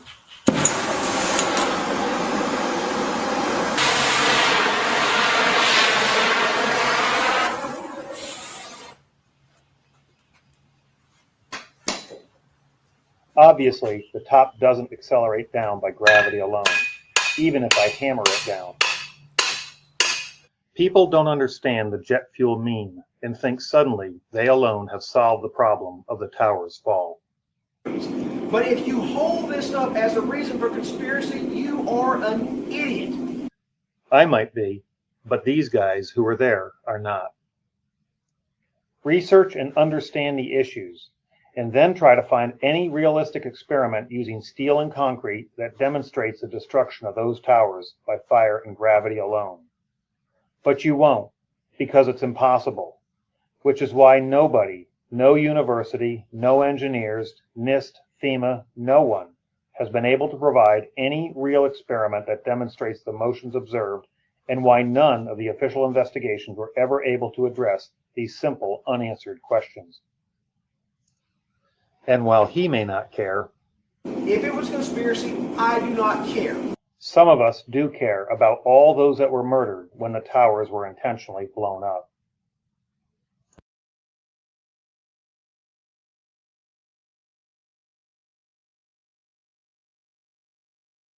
The Twin Towers had a perimeter of steel panels hoisted up and bolted into place. Each panel had 3 box columns about 14 inches square, cross-connected by spandrel plates. After the plane hit, the fires were burning out and cooling down. The flames on the south tower, which appear to be getting lesser and lesser, is where the smoke is getting progressively lighter and lighter, indicating that the fire officials getting closer to putting this fire out. But then, about 7 minutes before its final destruction, almost an hour after the plane hit, molten metal was seen coming out of the northeast corner near the 80th floor. The red-yellow metal poured from the tower along with a shower of sparks, and looked like steel in a foundry. And there were many eyewitnesses that described molten steel. You'd get down below and you'd see molten steel, molten steel running down the channel rails. Later, we learned of very small spheres of iron found all through the dust. That iron must have been molten, allowing surface tension to pull it into those spheres. NASA took photos indicating very high temperatures days after the event, and Firewise professors were perplexed by melting of steel beams. And so we have direct video evidence, eyewitness accounts, forensic evidence, photographic evidence, intangible evidence, all corroborating temperatures high enough to melt steel. The media told us the intense fire, more than the impact, caused the towers to collapse. It melted the structural steel. But there's a problem. Office and open-air jet fuel fires cannot melt steel. The National Institute of Standards and Technology said that the maximum air temperatures was about 1,800 degrees or 1,000 degrees colder than what's needed to melt steel. So what can melt steel and explain all the evidence?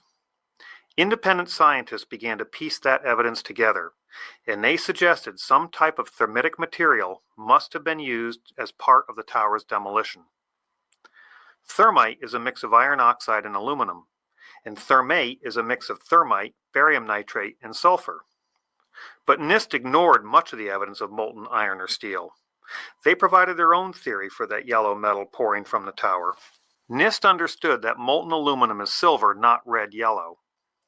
So NIST developed a theory to explain the color issue, stating, the molten metal was very likely mixed with large amount of hot, partially burned solid organic materials, such as furniture, carpet, partitions, and computers, which can display an orange glow much like the logs burning in a fireplace.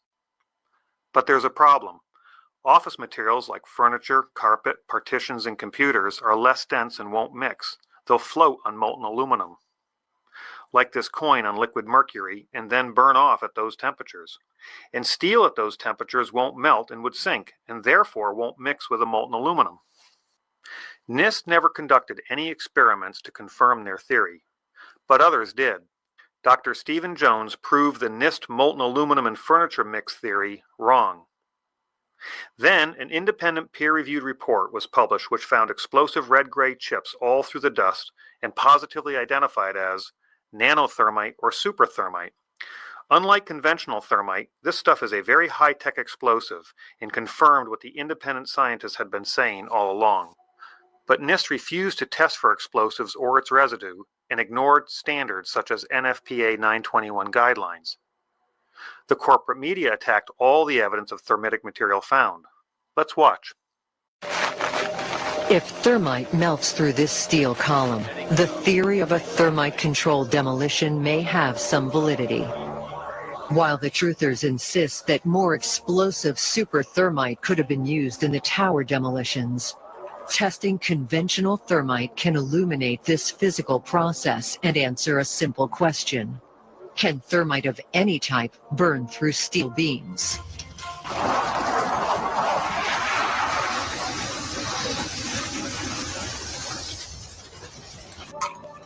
Despite 175 pounds of thermite packed around the steel column, it remained undamaged. Mythbusters says, the events of 9/11 will not be allowed to be debated and discussed. And they barely managed to melt through the roof of a car with a half a ton of thermite. And the debunking websites say, the thermite would have also needed to cut sideways. Not an easy feat for thermite. You see, it's a powder which burns chaotically. Maybe with some device, but no working device has been proven to me to work to cut a vertical column. So we are led to believe that thermitic material cannot melt steel, cut steel horizontally or vertically, and would take massive amounts to do any real damage. So who's right in this great thermite debate? NIST and the media? Or the independent researchers and scientists who stand nothing to gain? It's time we conduct our own experiments to answer these questions. Can thermitic material melt steel? Can it cut horizontally or vertically? And does it take massive quantities to do any real damage? Many wide-flange beams were also used in the construction of the towers, connected in a variety of ways. Could thermite cut or weaken such a connection? Using the same beam from my eutectic steel video and another 12-inch beam, I proceeded to make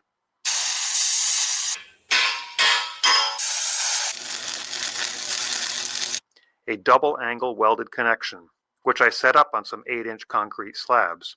I could not obtain nanothermite, so I made small quantities of old-fashioned thermate, which is not considered an explosive, with ingredients that are legal and readily available. Thermate is difficult to ignite, and ordinary fuse is not hot enough. But a magnesium strip, which burns white hot, will ignite the thermate giving off heat and white smoke. NIST mentions bright white flames. Almost immediately, a bright spot appeared at the top of the window on the 80th floor. An unusual flame is visible within this fire. The upper photograph of a very bright white flame stands out. And let's listen to an eyewitness who was there. I was on the 81st floor. Tell me what you saw and heard. It just, I had 40 people in there, just an explosion. There's a light flash out my window, my whole doorway to entrance in my office blew open. Could these white flashes be some sort of igniter for the thermitic material?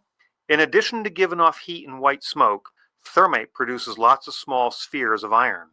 These iron spheres are a natural byproduct of thermate and not from any steel.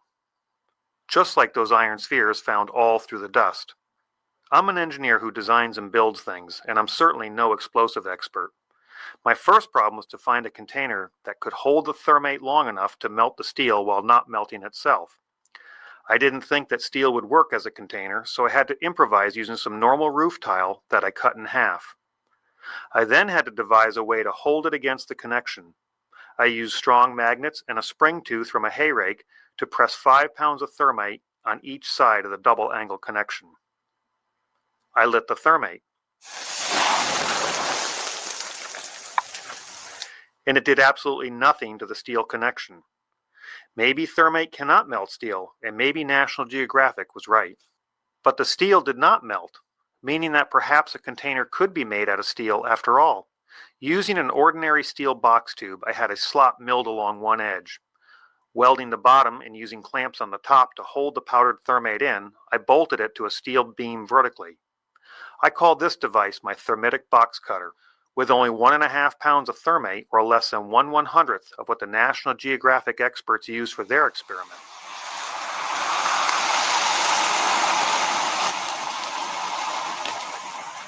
Not only was I able to melt steel, but it also sliced a vertical cut. So I made a slightly larger thermitic box cutter and used 2 3/8 bolts drilled and tapped on one side of the connection.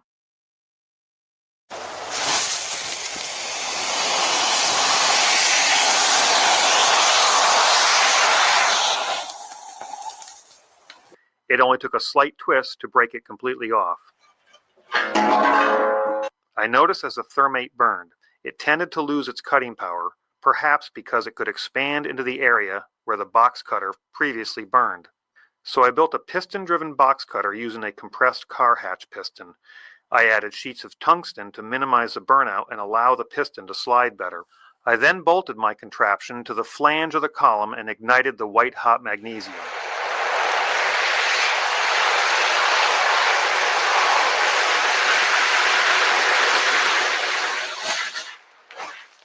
It appears that not only can thermate melt steel, but it can also cut vertical columns. So why bother to use incendiaries like thermate and not high explosives? I think it's all about keeping things quiet before the main event. Using thermate may take longer to weaken such large columns in the towers, which may be why we see the molten steel several minutes before its final destruction.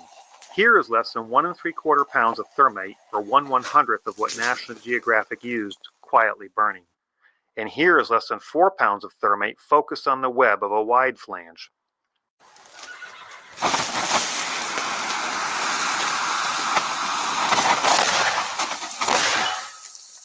which can also be set up on a vertical column.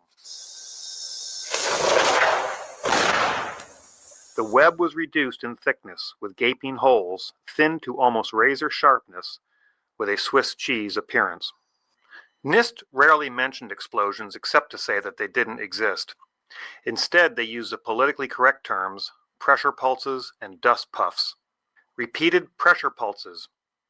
The sources for the pressure pulses and/or dust puffs are unknown. The series of pressure pulses. Perhaps we are seeing a pressure pulse in this video.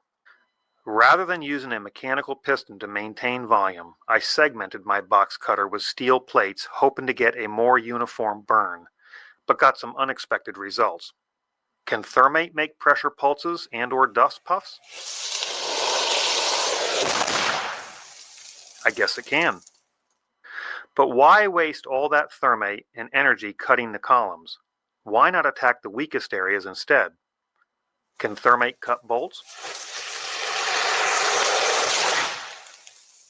I guess it can. But what if just the head of the bolt is exposed rather than the nut and the threads? Can thermite be configured to cut just the bolt head? I guess it can. And without any evidence on the other side. I don't think that something like my piston-driven box cutter was bolted to the office walls, or trash bags full of thermite used.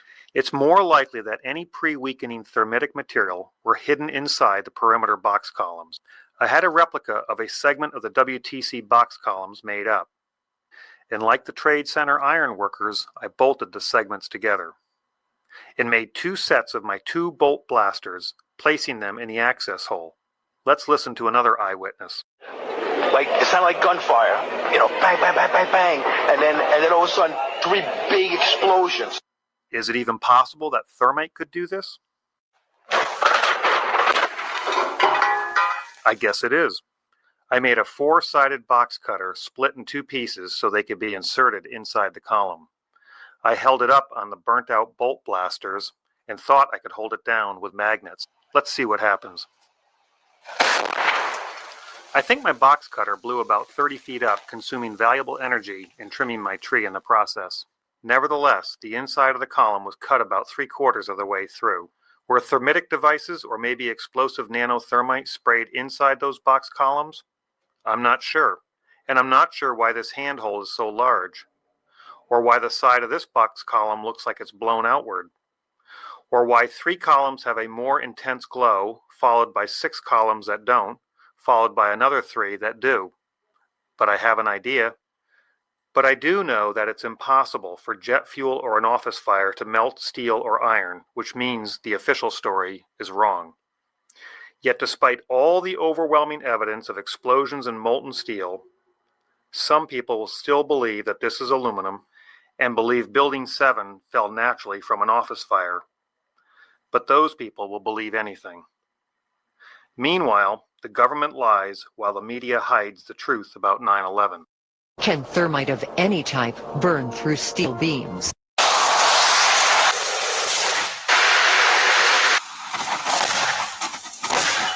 I guess it can. Isn't it time we use physical science rather than political science to investigate 9/11?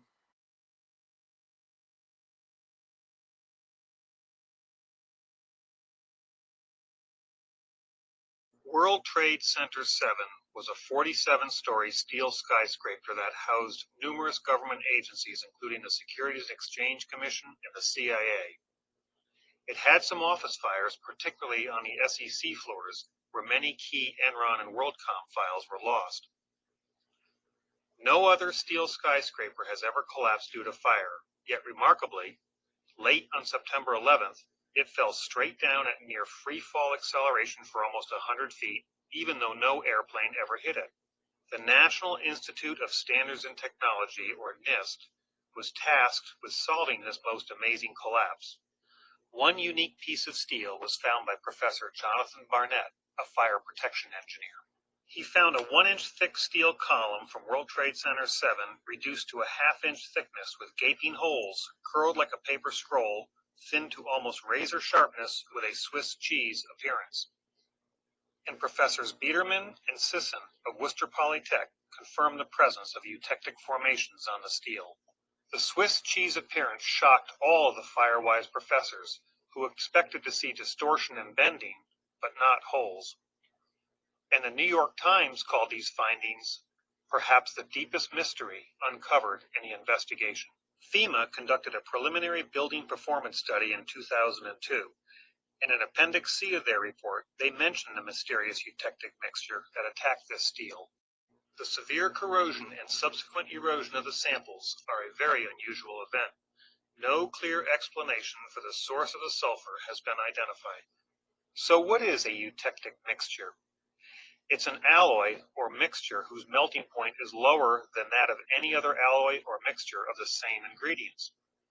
As the sulfur content of iron oxide increases, the melting point decreases. So the problem is, what is the source of the sulfur that causes steel to look like Swiss cheese? There are two primary theories. The mainstream explanation is that the source of the sulfur was from normal building materials found in the rubble.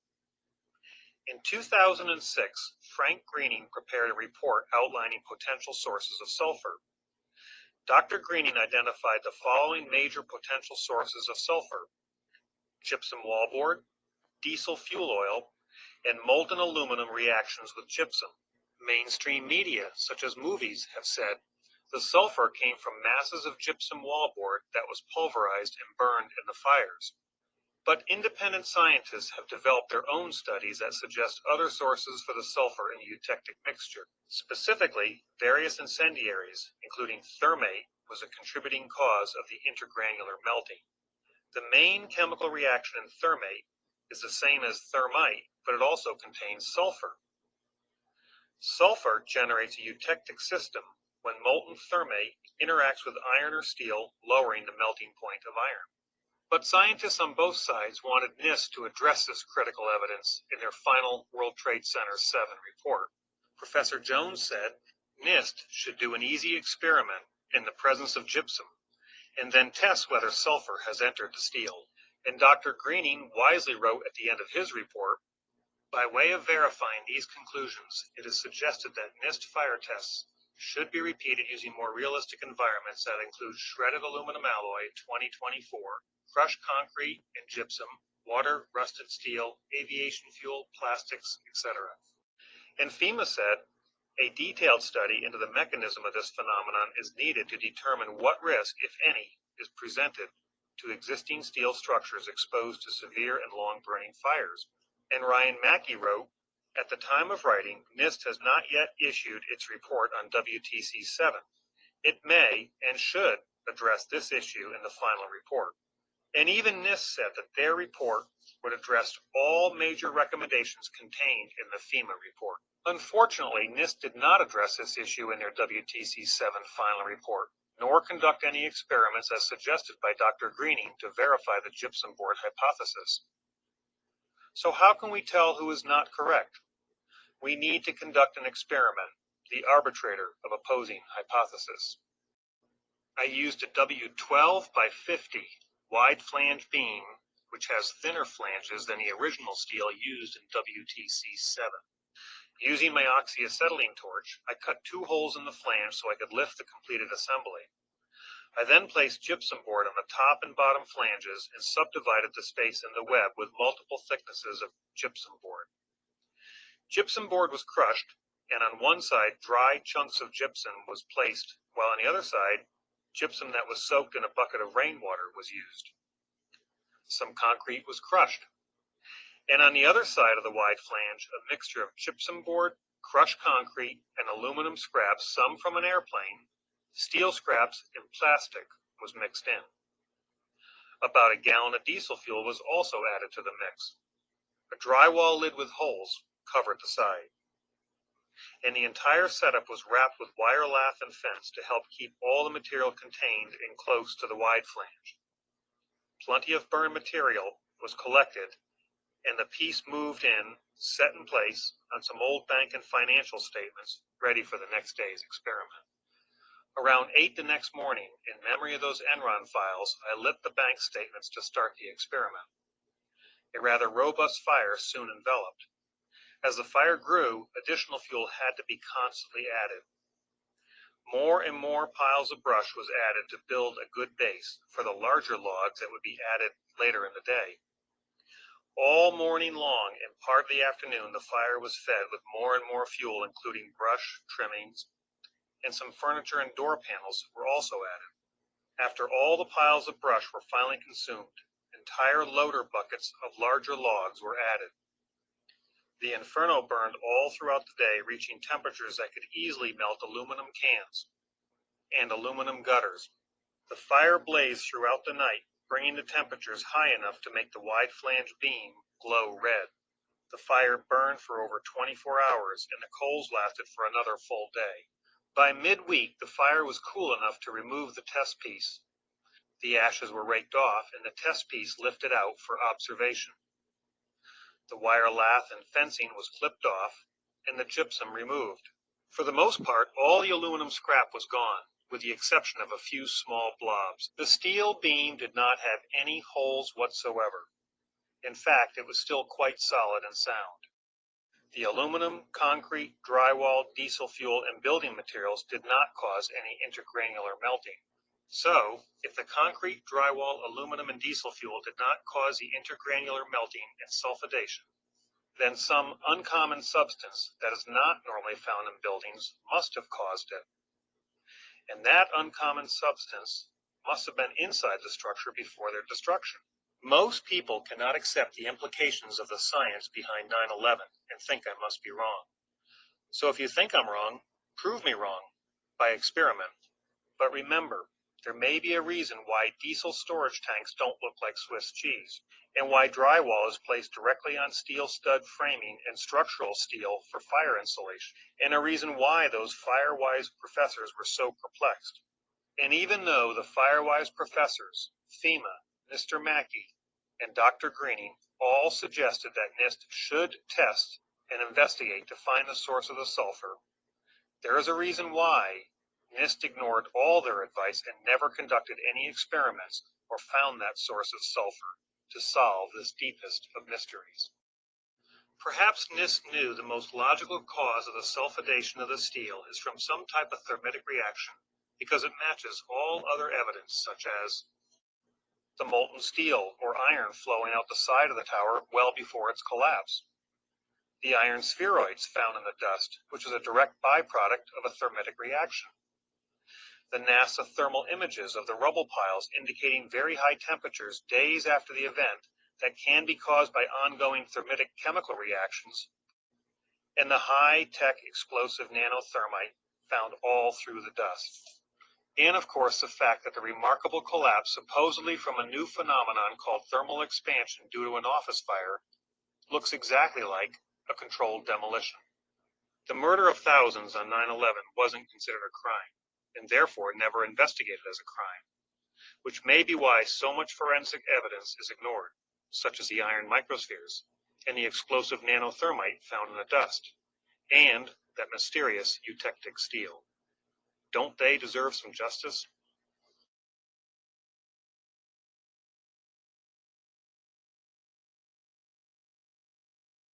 The day after this happened, we were told that investigators have identified all the hijackers, even though 4 of the hijack suspects were alive. 15 were from here, 2 from here, 1 here, and 1 here. So we attacked here, looking for this guy, even though the FBI had no hard evidence connecting bin Laden to 9/11.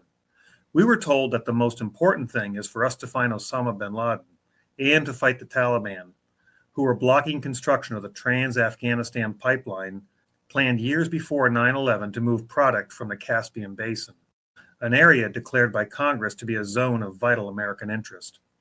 And some could not think of a time when we have had a region emerge as suddenly to become strategically as significant as the Caspian.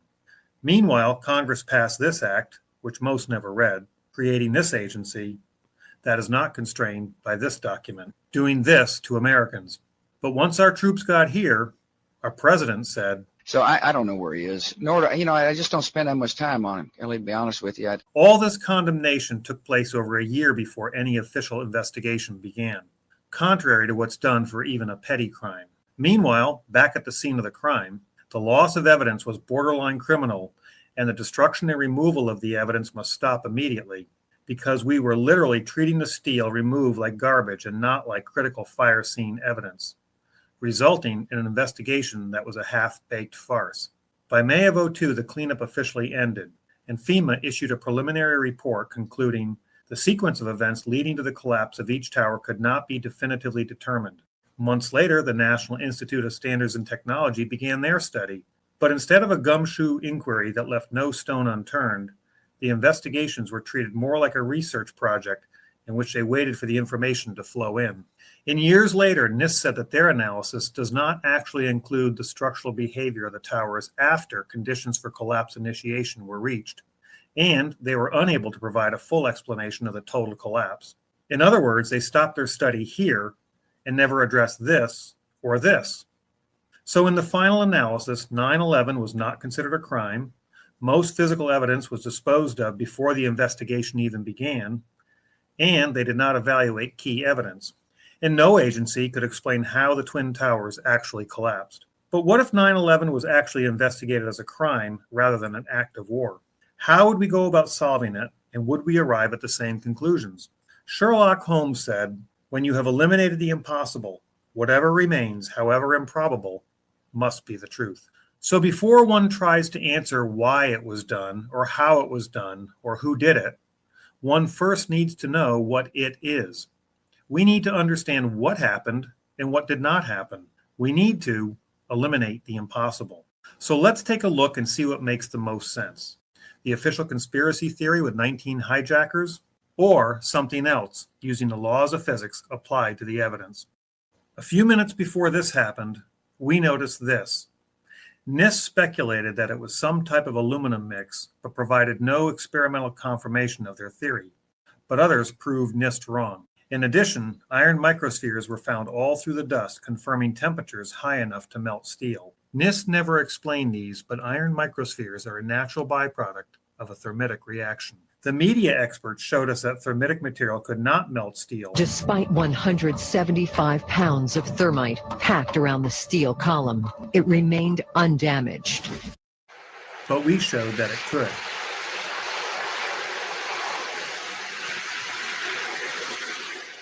And that thermite creates iron microspheres just like those found all through the dust. Yet we're supposed to believe that office fires, which burn 1,000 degrees colder than what's needed to melt steel, somehow did this and made these. But thermite, which burns over 1,500 degrees hotter than needed to melt steel and creates these natural byproducts, for some reason cannot do this.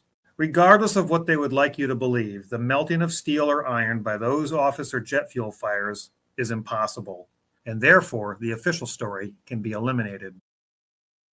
NIST never addressed the motion of this, but many other independent scientists, engineers, and physicists did. And while our media told us that this is what happened, they never explained what happened to the core.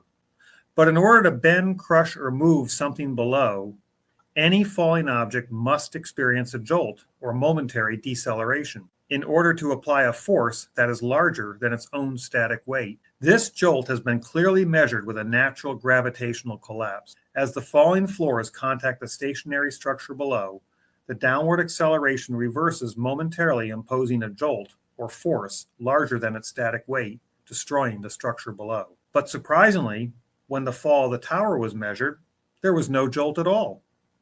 In other words, the instant after the falling floors should have impacted the lower undamaged floors, the upper floors actually sped up, meaning that the force from the falling floors was less when accelerating down than when they were at rest. Some other force must have weakened the stronger lower structure first, allowing the roof to continually accelerate down. A downward accelerating object crushing a lower structure that once supported it statically, but experiencing no jolts acting by gravity alone, is impossible, and therefore the official story can be eliminated. Just after this happened, the wind blew the dust, exposing some inner core columns some call the spire. Office fires cannot cut steel, yet white smoke trailed from cut segments of falling steel, and the top of the spire was not bent from any impact above. The spire stood as a freestanding structure with columns swaying but resisting like a flagpole. And rather than tipping over like a tree, suddenly this structure dropped straight down, even though there was no load above. A freestanding structure collapsing straight down through its path of most resistance by gravity alone is impossible, and therefore the official story can be eliminated. A month after this, Professor Bazant and others published a paper that explained how the towers fell, even though NIST could not explain it after years of study. Their paper described how the upper smaller blocks of floor crushed down the larger undamaged structure below down to the ground, and then the upper block crushed itself up. Not only was no upper block observed impacting the lower sections, but why the spire was not crushed as the upper block fell remained unexplained. And Newton's third law tells us that interactions between colliding objects are always equal and opposite, meaning that any upper smaller block of floors would have also destroyed itself when impacting a larger structure below, well before it could have crushed all the way down to the ground. And no experiment has ever demonstrated this remarkable crush down, crush up concept endorsed by NIST. The theory of a smaller top block crushing down a stronger, larger, lower structure of similar material is impossible, and therefore the official story can be eliminated. Some unique steel that was razor sharp and looked like Swiss cheese was found at ground zero. Firewise professors found eutectic formations, a phenomenon never before observed in building fires. It was a surprise to me because it was so eroded and deformed, and so we took it for analysis in the lab. When we did the analysis, we actually identified it as a liquid containing iron, sulfur, and oxygen, which is the same materials found in thermate and causes similar eutectic formations. And even though the New York Times described this as perhaps the deepest mystery uncovered in the investigation, NIST never solved where the sulfur came from. Yet the media experts claimed they were able to unravel the mystery. The claims of the mysterious melted steel from Tower 7 has been unraveled. And they also said they found the source of the sulfur. The sulfur came from masses of gypsum wallboard that was pulverized and burnt in the fires. Even though gypsum is routinely used as fireproofing around steel, NIST and the media experts never conducted any experiments to back up their claim. But when gypsum and building material was packed around a steel beam and burned at similar temperatures for long durations, nothing of the sort happened. Yet an experiment with thermate did make the steel razor sharp and look like Swiss cheese. Since eutectic formations have not been replicated experimentally, the official story is impossible, and therefore the official story can be eliminated.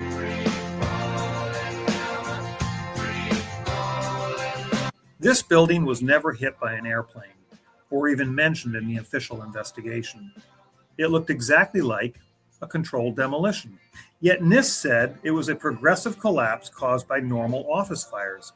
But it fell for over 100 feet at total free fall, meaning the underlying supports had to have been removed first, allowing it to fall freely. Since a progressive collapse will not allow free fall, the official story is impossible, and therefore the official story can be eliminated. The USGS and independent physicists analyzed plenty of dust, collected by some from inside buildings near ground zero. In addition to small iron spheres, they found active nanothermite, a military explosive that can be sprayed or painted on, invented only a few years before and not commercially available. Being an engineered material with a special matrix, it cannot form naturally because that would defy the law of entropy. And it's not just primer paint, as it does not have the properties of paint, react like paint, or even look like paint. The formation of nanothermite naturally is impossible, and therefore the official story can be eliminated. NIST never looked at the actual collapse mechanism and just assumed that collapse was inevitable. But real-world experiences demonstrate that collapse is certainly not inevitable, and therefore the official story can be eliminated. Could 9/11 have been planned as a new Pearl Harbor, necessary to galvanize popular support for preemptive wars, using our military to secure trillions in oil and mineral wealth?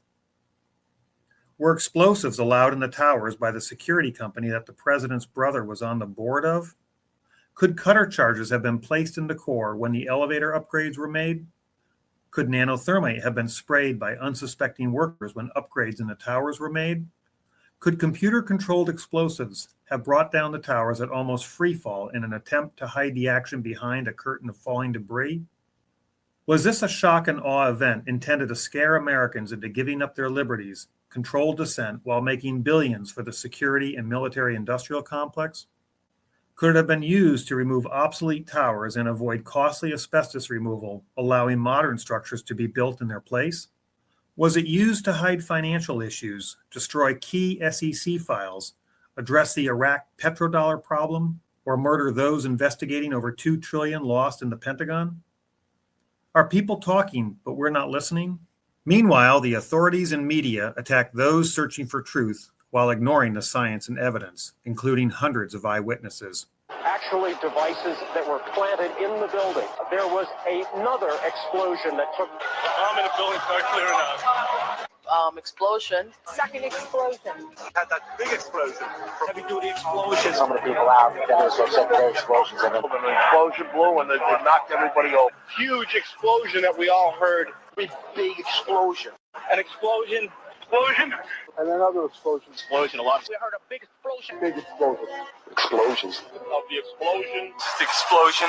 This was the result of something that was planned. It's not accidental that the first tower just happened to collapse and then the second tower just happened to collapse in exactly the same way.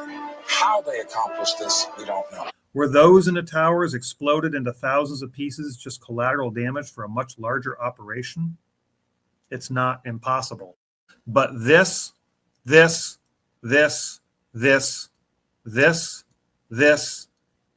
this are impossible with the official story. Yet every single one are a direct result of incendiaries, explosives, and controlled demolition. People think that the investigation was all about truth and justice, but a lawyer for the 9/11 Commission explained what it's really all about.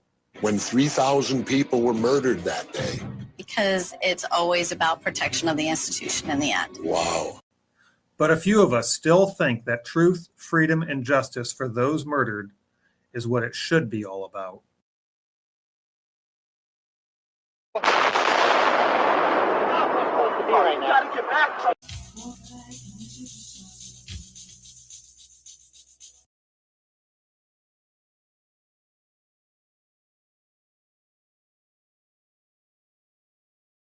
If you only watch the golf club, could you tell if she hit the ball? Can you tell if it's a hit or a strike? The action is too fast for us to see, even in slow motion. But if you tracked and carefully measured the speed, there would be an impact or jolt that would show a momentary deceleration the very instant the ball was hit. It doesn't matter if the motion is horizontal or falling like this hammer. Whatever hits a stationary solid object must experience some jolt the instant it hits. It also doesn't matter what angle it hits the object, or if the object is crushed into smaller pieces. The speed of the object doing the hitting must momentarily decelerate in accordance with the laws of momentum. Conservation of momentum is a fundamental law of physics. So what do the fundamental laws of physics have to do with the events of 9/11? Everything.